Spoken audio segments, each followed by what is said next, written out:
Alors ce matin, nous allons commencer. Vous savez, pour nous les prédicateurs, il y a des sujets, il existe des sujets sur lesquels on a envie de parler tout bas. Un des grands exemples, c'est la soumission de la femme.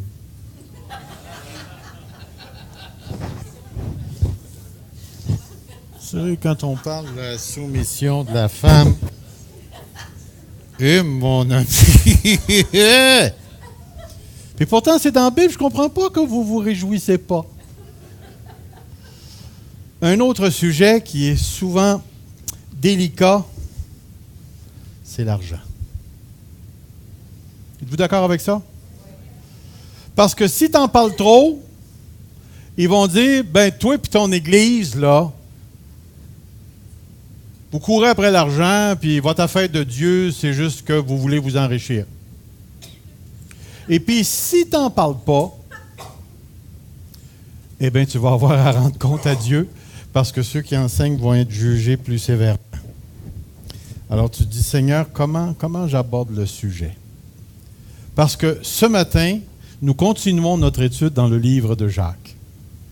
Et c'est bien, David a pris le meilleur texte la semaine passée. Et là, il m'a laissé celui-là, là. J'ai eu l'impression, en dedans, ça disait, tiens, toi, mon tweet, là, vas-y. Non, c'est pas vrai. Mais on va parler d'un sujet qui est très, très, très important ce matin. Ce matin, nous allons parler de la richesse. Nous allons parler des riches. Et la chose qui rend le sujet difficile lorsqu'on aborde Jacques, le frère du Seigneur, c'est que Jacques a une attitude extrêmement sévère à l'égard des riches. À l'égard des riches. Je me disais ce matin, lorsque j'étais assis, comment est-ce que je devrais introduire mon sujet? Peut-être que je devrais dire, peut-être que je devrais juste poser la question, aimeriez-vous ça être riche?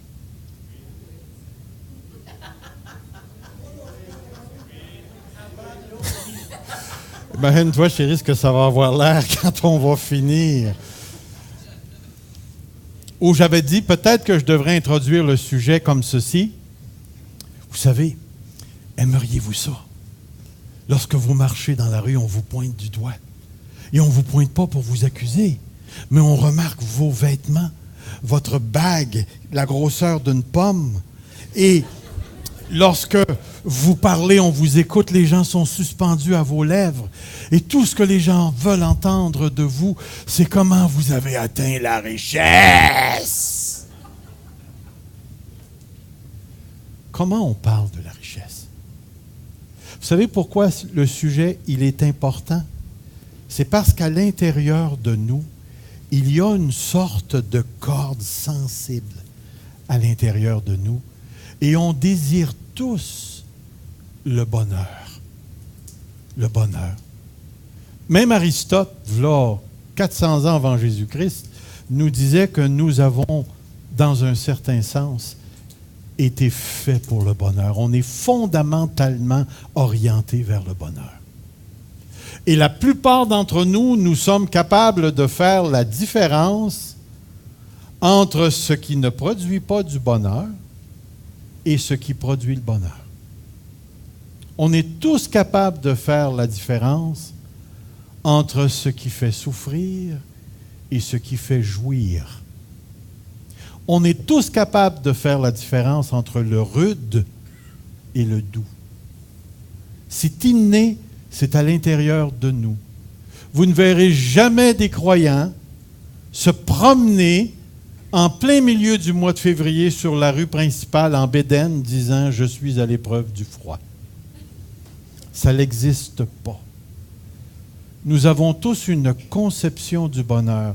Et dans l'Occident, particulièrement en Amérique, qui est une des places les plus riches au monde, eh bien, notre conception du bonheur, elle est étroitement liée à la richesse. À la richesse. Pouvez-vous vous imaginer, vous l'avez certainement déjà fait, de fantasmer avec l'idée que vous venez de gagner 30 millions? Que feriez-vous avec ça? Ah, ben c'est certain, j'en donnerai à l'Église. Ça, c'est pour libérer la conscience de ce que je vais faire après. Parce qu'après ça, je m'arrête une grosse maison, une piscine, un Harley, un char flambant neuf, puis 2, puis 3 à part de ça. Puis je m'achète un skidoo, un 4 roues. On a tous fantasmé avec la richesse. Mais ce matin, ce que j'aimerais bâtir avec vous, c'est ce que moi j'appellerais une mini-théologie de la richesse. C'est-à-dire qu'on commencerait comme ceci. On va essayer de comprendre d'une manière superficielle, parce qu'on ne peut pas prendre 3-4 semaines à approfondir le thème. Mais il y a une chose qu'on peut apprendre, c'est à partir de quelques versets, avant d'entrer dans le sujet de Jacques, comment les auteurs bibliques pensent sur la richesse. Je me suis limité au Nouveau Testament parce que dans l'Ancien Testament, on a aussi la conception de la richesse. Pensez à ce que Dieu a fait avec Salomon. C'est vraiment de valeur pour lui que dans son temps, les Harley n'existaient pas. C'est vraiment de valeur pour lui. Il y avait des beaux chevaux, c'est ça. Mais ce n'était pas des chevaux vapeur. Regardez le titre ici. Êtes-vous d'accord pour dire que Dieu est riche? Est-ce qu'il est très riche ou il est très, très, très, très riche? Dieu est riche. Yes! Savez-vous pourquoi? Parce que tout lui appartient. Tout lui appartient, sans réserve. Et d'ailleurs, dans les Écritures, il dit « Et mon Dieu pourvoira tous vos besoins, comme on a vu, conformément à sa richesse, avec gloire en Jésus-Christ. » Dieu est riche. Dieu est riche. Dans l'autre texte, il disait d'une voix forte « L'agneau qui a été offert en sacrifice est digne de recevoir la puissance, la richesse, la sagesse, la force, l'honneur, la gloire, et la louange. » Mes amis, c'est la totalité de la création que nous avons ici. Dieu est riche. Notre Dieu est riche. Alors, Seigneur, comment ça se fait que moi je suis pauvre? Bonne question. Deuxième chose, Dieu n'est pas contre la richesse. Êtes-vous d'accord avec ça? Vous êtes bien mieux. Parce que c'est écrit dans les Écritures. Dieu a donné une grande richesse à Abraham, à David, à Salomon. Il y aura toujours des riches dans le monde et dans l'Église. Tout simplement parce que c'est sa volonté. Il y a des personnes que Dieu veut riches en abondance. Il y a des personne que Dieu veut à salaire moyen. Puis il y a les autres, dont je fais partie, et dont plusieurs d'entre nous font partie, et dont plusieurs frères et sœurs ont de la misère à arriver. Comprenez bien, la richesse n'est pas à l'extérieur ni de la volonté de Dieu, ni en dehors de son plan. Si on avait le temps, on pourrait sonder l'Écriture et de voir comment Dieu veut que certains soient riches. Puis remarquez bien le mot. Ce n'est pas pourquoi Dieu veut, c'est comment Dieu veut qu'une personne soit riche. Parce que dans l'Écriture, on va voir un verset tout à l'heure qui dit « Si quelqu'un n'est pas riche pour Dieu », ça fait toute une différence ici. Une autre chose que j'aimerais nous dire, c'est celle-ci. Croyez-vous cela que Dieu nous a créés pour l'abondance? Je vous le dis, regardez.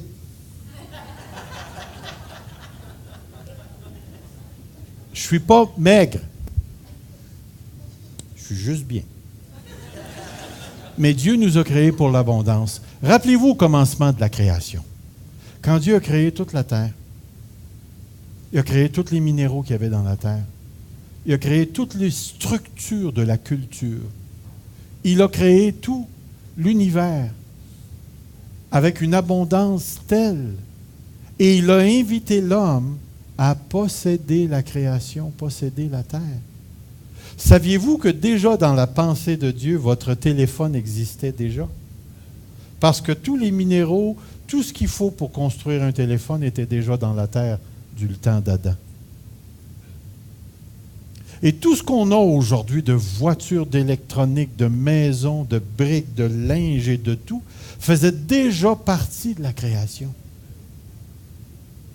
Et le problème n'a jamais été l'abondance. Pourquoi? Dieu est riche. Dieu veut la richesse.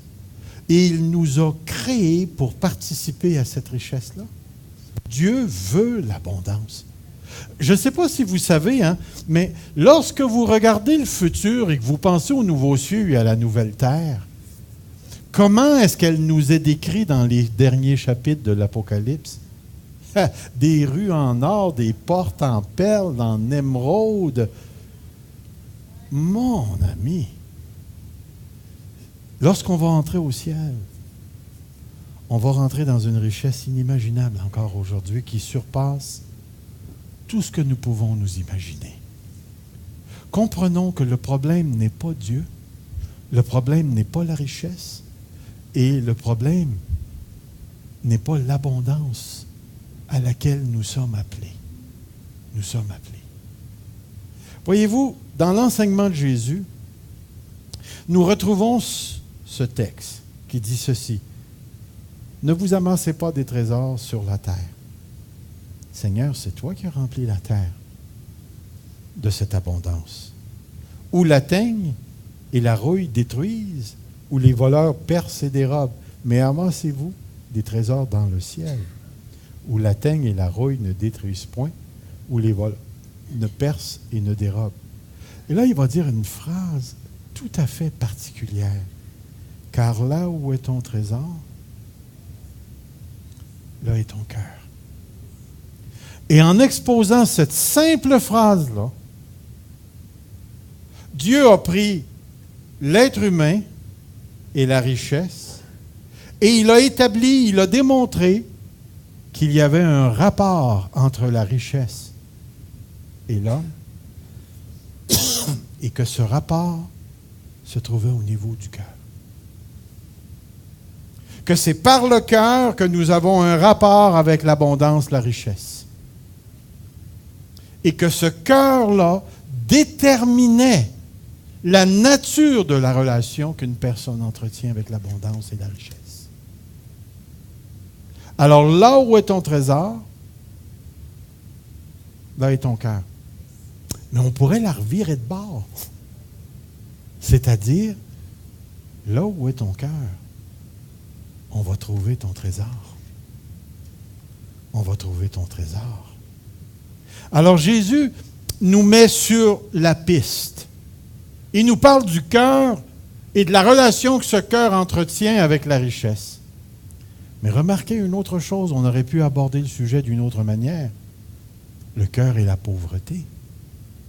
Parce que le cœur a aussi une relation avec l'absence de l'abondance et de la richesse.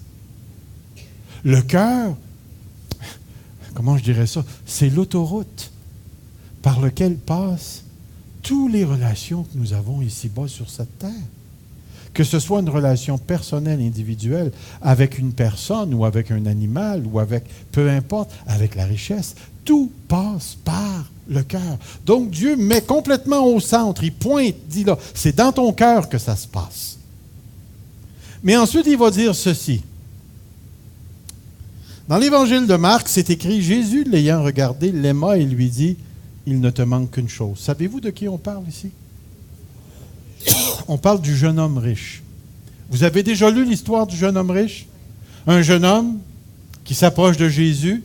Que faut-il faire pour que j'aie la vie éternelle? Et la première chose que Jésus lui dit, tu connais la loi? Tu ne tueras point, tu ne feras pas ci, tu ne feras pas ça. Puis le jeune homme lui dit, eh bien, dès ma jeunesse, j'ai pratiqué cela. Et ce qui est intéressant ici, c'est marqué, Jésus le regardait, il l'aima. Super. Et là, ensuite, il va l'emmener dans son cœur. Puis il va lui dire ceci. Il te manque une chose.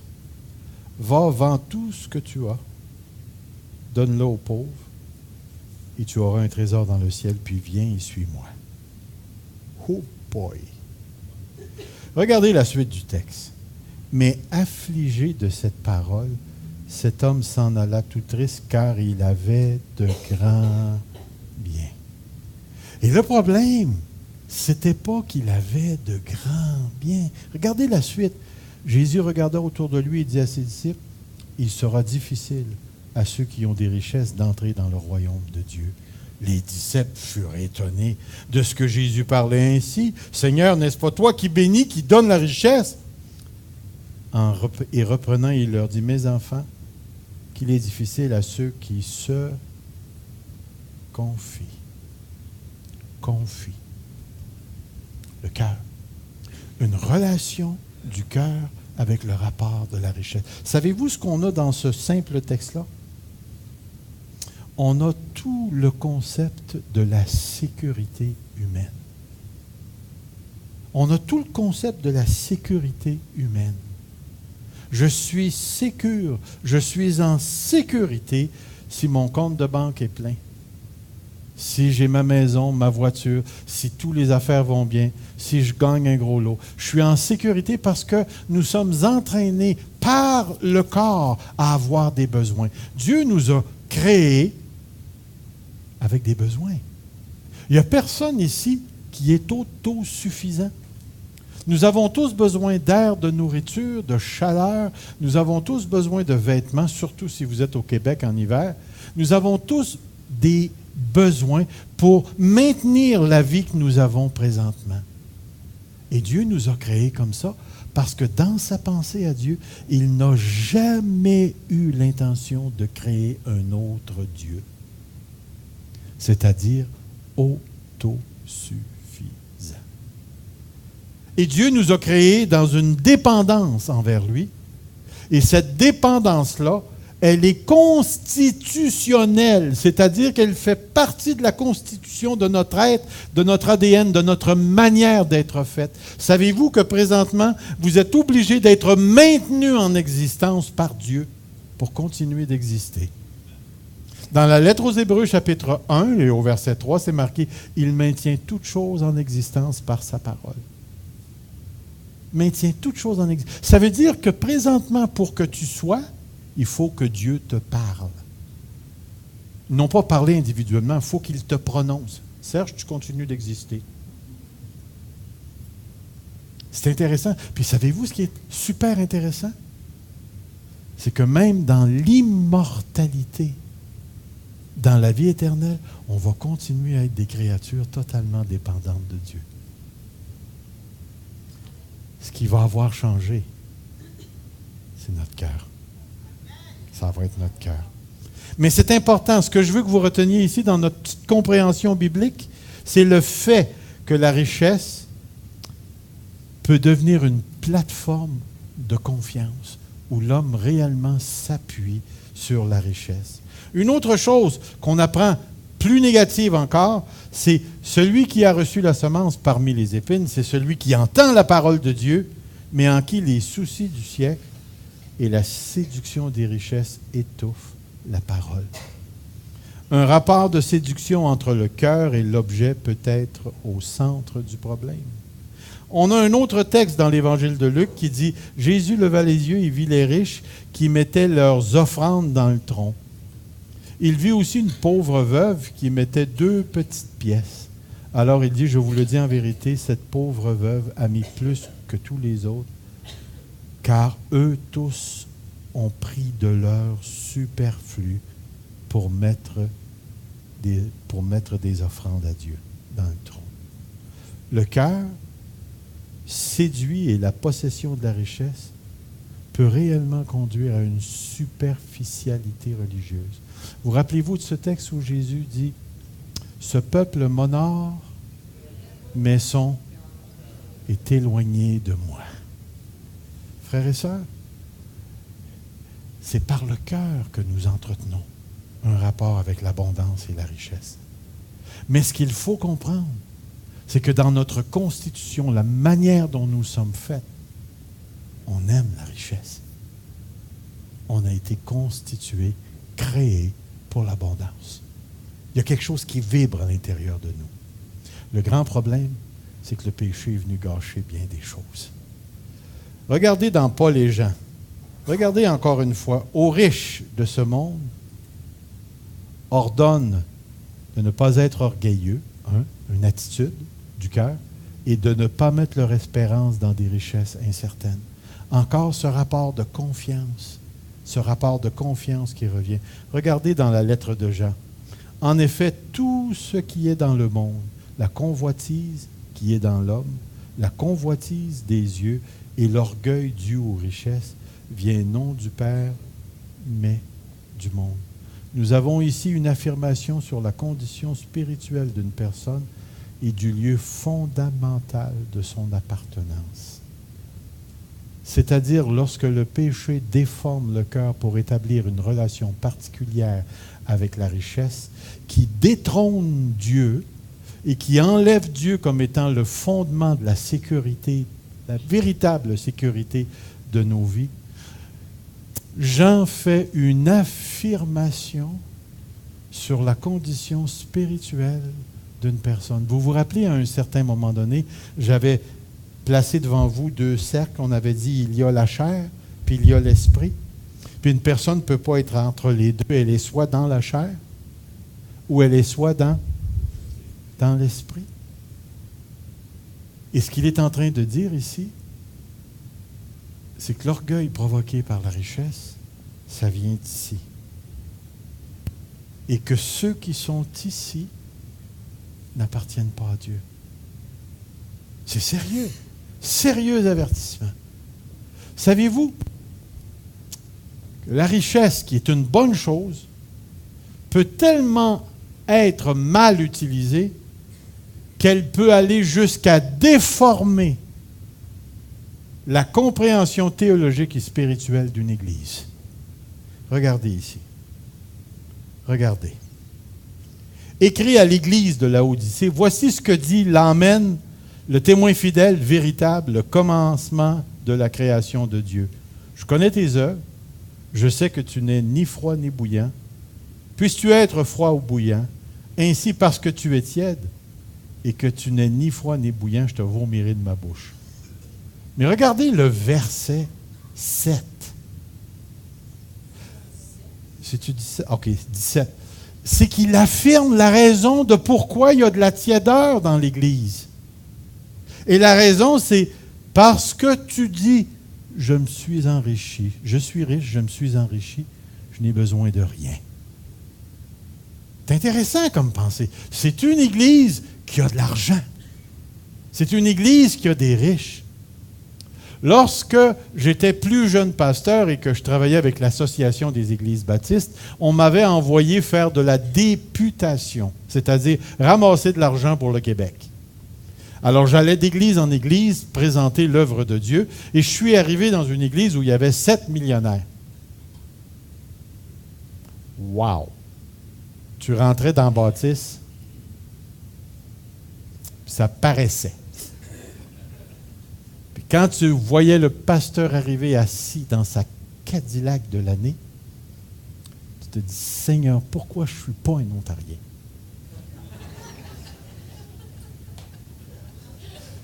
Est-ce que c'est mal? Mais ici, ça l'est. Pourquoi? Regardez ce qu'il va dire. Parce que tu ne sais pas. C'est intéressant, hein? Un rapport cognitif. Tu ne sais pas que tu es malheureux, misérable, pauvre, aveugle et nu. Ce que je trouve intéressant ici, là, c'est que d'une part, vous avez la perspective de ceux qui nagent dans la richesse. J'ai besoin de rien, je me suis enrichi. Et là, après ça, tu as la perspective de Dieu qui regarde l'Église.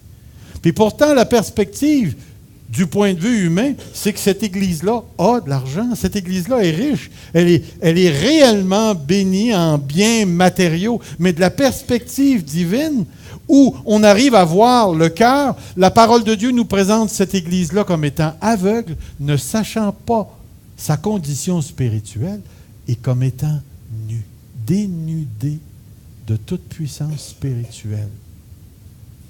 Wow! Wow! À un moment donné, dans mon pastorat, lorsque j'étais un peu plus jeune, J'étais dans une église, puis on pensait à bâtir et ainsi de suite. On voulait agrandir. Puis là, à un moment donné, j'ai parlé avec Dieu, puis j'étais un petit peu choqué. Ouais, un petit peu gros choqué. Puis je disais à Dieu, comment ça se fait qu'on est toujours en train de courir après l'argent dans l'Église? Pourquoi est-ce qu'on dépend toujours des cents puis des piastres que les gens donnent? Pourquoi je me tourne vers les business, là, écoute, ils vont investir 250 millions dans telle affaire, ils vont faire un autre gros projet de 20 millions là, puis nous, on a de la misère à ramasser 200-300 000 piastres pour ta. Puis là, j'étais devant Dieu. À un moment donné, j'ai tombé sur ce texte-là. Et puis j'ai compris une chose fondamentale. C'est Dieu qui tient la bourse. C'est Dieu qui tient la bourse. C'est la volonté de Dieu qui se réalise. Et Dieu connaît nos cœurs et il connaît les tendances de nos cœurs. Et il sait parfaitement comment diriger son Église pour qu'elle ne tombe pas dans ce piège-là. Il n'y a rien de pire que de rencontrer une Église tout nue, qui ne sait pas qu'elle est nue, aveugle, qui ne comprend pas, mais qui se confie dans sa bâtisse, son budget, et ainsi de suite. Nous avons tellement besoin de concevoir que le Seigneur sait parfaitement ce qu'il fait et qu'il nous a placés dans telle ou telle situation parce que lui veut réaliser sa volonté. C'est très difficile pour les Nord-Américains de réaliser que nous existons pour lui. Pour lui. Alors nous arrivons dans notre fameux passage dans la lettre de Jacques et nous allons regarder vitement 3 choses que Jacques a déjà dites sur la richesse. C'est ceci, que le riche se réjouisse de son humiliation. Il semblerait que la seule manière de détacher le cœur de la richesse, c'est par une forme d'humiliation qui est en réalité une véritable bénédiction, parce qu'elle conduit au salut éternel. La deuxième chose, ne pas faire de la préférence entre le riche et le pauvre, parce qu'en bout de ligne, c'est la volonté de Dieu qui demeure et nous sommes tous sur le même plancher. La troisième chose nous a été enseignée la semaine passée, le commerce sans Dieu est une folie. Et là, si vous voulez, on arrive à ce fameux passage où Jacques va faire quelque chose de tout à fait particulier. Il va dire, après avoir parlé là, qu'on est juste une vapeur, comme on se l'est fait dire, on est juste un tas de boucanes. Après avoir dit ça, il va dire, à vous maintenant les riches, pleurez et gémissez à cause des malheurs qui viendront sur vous. Mon ami, il n'est pas tendre, hein? Vos richesses sont pourries, vos vêtements sont rongés par les mites. Votre or et votre argent sont rouillés et leur rouille s'élèvera en témoignage contre vous et dévorera votre chair comme un feu. Vous avez amassé des trésors dans les derniers jours. Le salaire des ouvriers qui ont moissonné vos champs et dont vous les avez frustrés crie. Et les cris des moissonneurs sont parvenus jusqu'aux oreilles du Seigneur de l'univers. Vous avez vécu sur la terre dans les plaisirs, dans le luxe. Vous avez rassasié votre cœur comme le jour de la bouchée. Vous avez condamné, tué le juste sans qu'il vous résiste. C'est tout un texte. C'est tout un texte. On retrouve un langage similaire dans la bouche de Jésus. Malheur à vous, riches, car vous avez votre consolation. Malheur à vous qui êtes rassasiés, car vous aurez faim. Malheur à vous qui riez maintenant, car vous serez dans le deuil et dans les larmes. Vous vous rappelez de cet homme qui avait énormément cultivé? Sa grange ou ses greniers étaient trop petits. Alors il a dit, mon âme, mon âme, mon âme. Voici ce que je vais faire. Je vais bâtir d'autres granges, d'autres greniers, et je vais remplir. Et là, le Seigneur va lui dire, insensé, cette nuit même, ton âme te sera redemandée. Et ensuite, il va dire une phrase qui est très intéressante.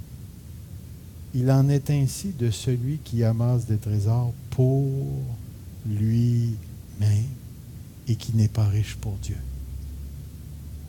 Il y a toute une théologie de la richesse juste dans ce petit passage-là. Et le danger à cause du péché d'aller s'emparer des choses pour les ramener à soi. Il y avait un philosophe français du nom de Gabriel Marcel qui a écrit un livre, L'être et l'avoir. L'être et l'avoir. Savoir être et avoir.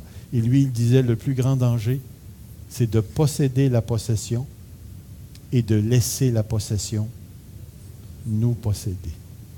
Et il a vraiment, vraiment, vraiment raison ici. Et c'est pourquoi le texte que nous avons va nous enseigner au moins deux choses très, très, très importantes. Et la première, c'est celle-ci. C'est celle-ci. L'exhortation de Jacques est eschatologique. Vous vous rappelez du mot eschaton, eschatologique? Ce sont les choses de la fin ici. Et Jacques, dans son exhortation aux riches, il va justement faire une exhortation à partir de la fin. Et là, c'est comme s'il se posait à la fin des temps et il regardait le riche et il va leur dire ceci.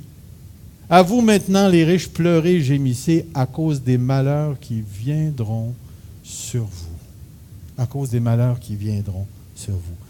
Là, il décrit la richesse. Vos richesses sont pourries. Avez-vous déjà vu un 10 000 pourri? Et un 10 000 pas pourri?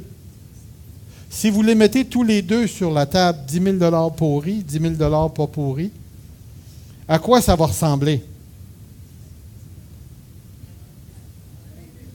À 20 000 $. C'est bon, ça. Je ne l'avais pas vu venir, celle-là. Elle est bonne.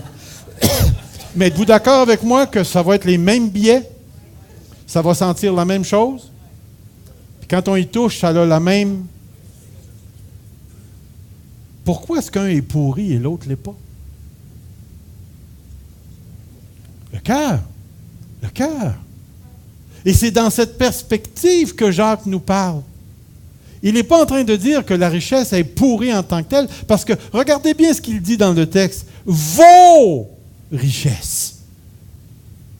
Il ne parle pas de la richesse, mais il parle de la richesse possédée par ces personnes. Vos richesses sont pourries, vos vêtements sont rongés par les mythes, blablabla.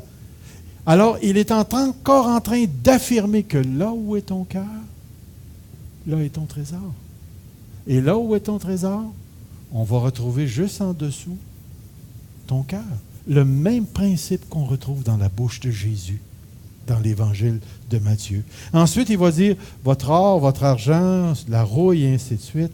Puis il va dire, vous avez amassé des trésors dans les derniers jours. Cette petite phrase nous place en perspective. Ce que Jacques, comme je vous disais, regarde à partir de la fin des temps, et il regarde la richesse, il regarde le cœur, et il regarde ce qui s'est passé. C'est certain que si on prenait le temps de regarder le contexte dans lequel cette phrase a été dite, on se retransporterait dans l'Ancien Testament, où l'un des grands malheurs ou des grandes causes du péché, causé par des personnes qui veulent s'enrichir, c'était d'ajouter à leur champ d'autres champs, d'ajouter un autre champ, d'ajouter un autre champ.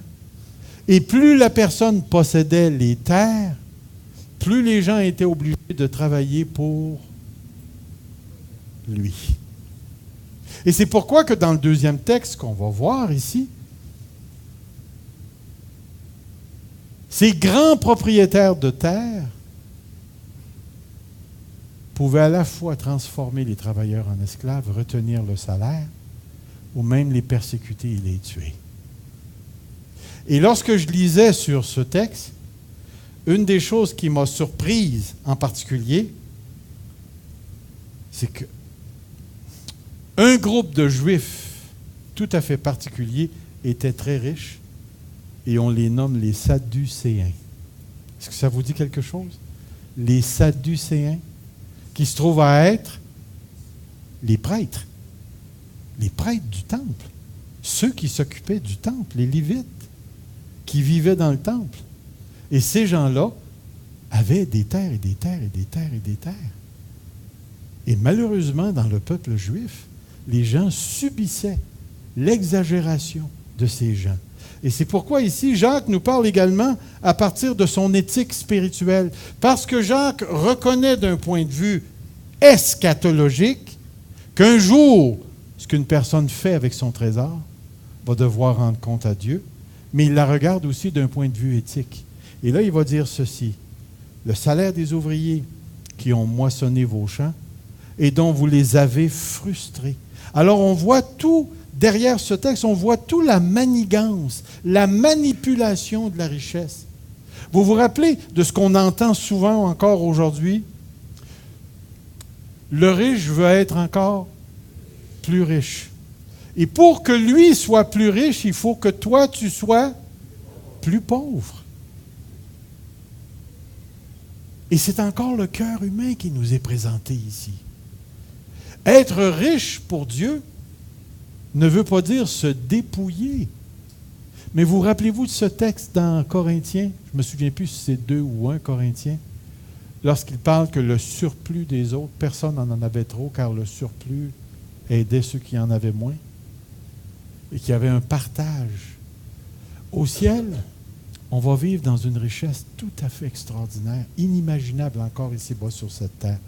Les plus grands multibillionnaires ici-bas sur cette terre n'arrivent pas à la cheville de ce qui nous attend. Mais savez-vous une chose? J'ai réalisé que la richesse se vit au jeu. Au jeu. Mais que la richesse biblique se vit au nous. Nous. Nous. Ceux qui en ont beaucoup doivent être riches pour Dieu. Et être riche pour Dieu, c'est de prendre soin de ceux qui en ont moins. Et c'est exactement l'essence du salut que nous avons reçu. Qu'est-ce que Christ a fait? Il s'est dépouillé lui-même afin de nous enrichir. Et comment est-ce qu'il a fait ça?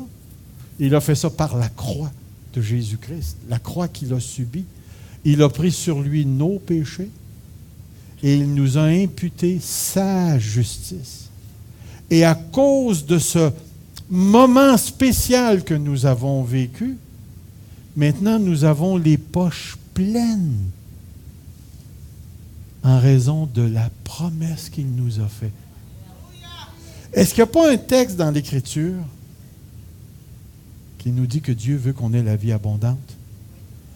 Mais la chose malheureuse avec ce texte, c'est qu'il y en a qui le prennent hors contexte puis il dit Dieu veut que tu aies ton yacht, ta maison, ton Harley, ta piscine, ton chalet en Suisse, une richesse purement matérielle. Mais encore là, le texte, il est traité avec le je.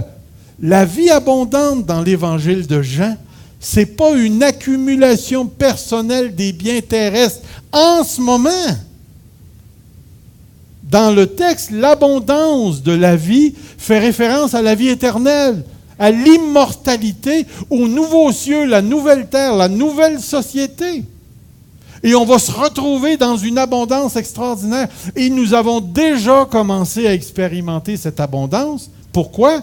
Parce que les arts, le gage, le sceau de l'esprit nous a été donné à chacun d'entre nous. Et nous sommes devenus une habitation du Dieu en esprit.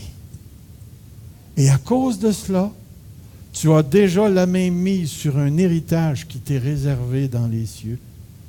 Et je devrais dire qui nous est réservé dans les cieux. L'une des grandes richesses que je crois profondément dans mon cœur, c'est que le jour où Jésus va revenir, le nous va prédominer sur le je. Ça ne veut pas dire que le je va s'effacer, parce que je suis Serge. Et au ciel, je serai Serge. Mais quand je vais me retrouver au ciel, il y a quelque chose de particulier. Je crois fermement que l'Église de Dieu va refléter la communion trinitaire. Le Père, le Fils et le Saint-Esprit qui vivent, qui existent dans une communion, mais une communion indéfinissable. Et qu'au ciel, nous serons le reflet social de cette communion avec Dieu. Et c'est pourquoi, durant le temps qu'on est sur la terre, des textes comme Jacques nous instruisent. Et les deux choses qui nous instruisent ici, c'est, frères et sœurs, apprenons à regarder à ce que nous avons d'un point de vue eschatologique. Regardons nos maisons, nos biens, nos salaires, et ainsi de suite, à partir de la fin. Et non pas dans l'immédiateté du moment. Parce que le jour où tu regardes dans l'immédiateté du moment, tu vas te rendre compte que soit que tu en as beaucoup, ou soit que tu n'en as pas gros. Et l'effet que ça va produire sur toi va être plutôt négatif. Mais si tu regardes à partir du ciel et que tu vois le moment, on a des chants qu'on chante qui disent « Les choses pâlissent lorsqu'on regarde à Dieu ». Et c'est pourquoi dans tous les grands réveils, lorsque le Saint-Esprit descend et que la présence de Dieu devient palpable, on dirait que tout le reste autour de nous s'efface. Et on vit quelque chose d'extrêmement profond. C'est pour ça qu'on n'arrête pas de demander que Dieu nous fasse vivre une expérience particulière de l'amour de Dieu. Une expérience qu'on n'a jamais encore connue. Parce que dans cette expérience, nous allons vivre quelque chose qui ressemble profondément à la communion du Père, du Fils et du Saint-Esprit. Dieu est venu se faire une Église. Et c'est pourquoi j'en viens à ceci. Il y a un texte extraordinaire dans le livre de Job, au commencement. Vous vous rappelez qu'à un moment donné, les fils de Dieu se présentent devant Dieu, et là, Satan arrive devant Dieu, puis Dieu engage une conversation avec Satan. Et l'Éternel dit à Satan, « As-tu remarqué mon serviteur Job? Il n'y a personne comme lui sur la terre, c'est un homme intègre et droit, craignant Dieu et se détournant du mal. » Et là, Satan va faire une affirmation.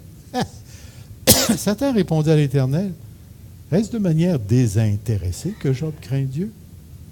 Ne l'as-tu pas protégé, lui, sa maison et tout ce qui est à lui? Tu bénis l'œuvre de ses mains et ses troupeaux. Couvre le pays, mais étends ta main, touche à tout ce qui lui appartient.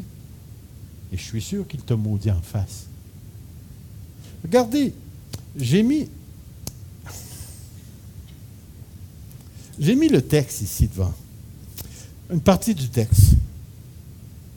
Satan va dire, « Si Job t'est fidèle, répliqua l'accusateur, est-ce gratuitement? » Dans une autre version, c'est marqué, « Et Satan répondit à l'Éternel, il dit, « Est-ce pour rien que Job craint Dieu? » Et dans l'autre version, c'est marqué, « Si Job le fait-il sans intérêt? » Vous savez,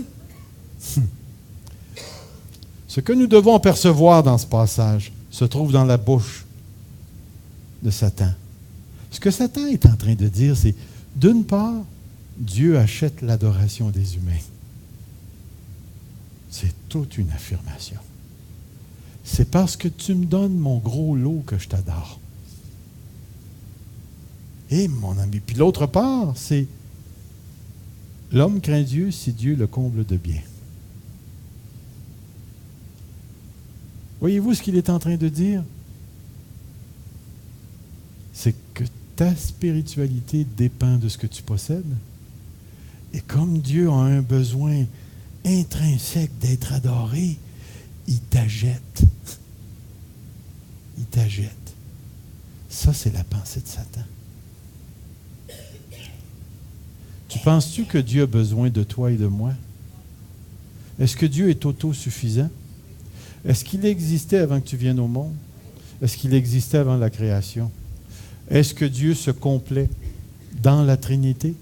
Définitivement. Dieu n'a besoin d'absolument rien. Il nous a créés selon, la parole de Dieu nous dit, le bon plaisir de sa volonté. Et c'est pourquoi tout est de lui, par lui et pour lui. Soit que nous vivions, ou soit que nous mourions. La parole de Dieu dit, nous sommes au Seigneur. Nous appartenons au Seigneur. Alors, une des choses que Satan veut essayer de nous faire croire, c'est que ton bonheur dépend de ce que tu possèdes. Puis ce que tu possèdes, ben tu le mérites tellement. Parce que Dieu est dépendant de ton affection. C'est terrible de penser comme ça. C'est terrible. C'est blasphématoire. Non? Avez-vous déjà rencontré Dieu? Quand je parle de rencontrer Dieu ici, je parle de l'expérience de sa présence. Moi, j'ai vécu une expérience de sa présence que je n'ai jamais pu oublier. Et quand sa présence est entrée dans la petite chambre où j'étais,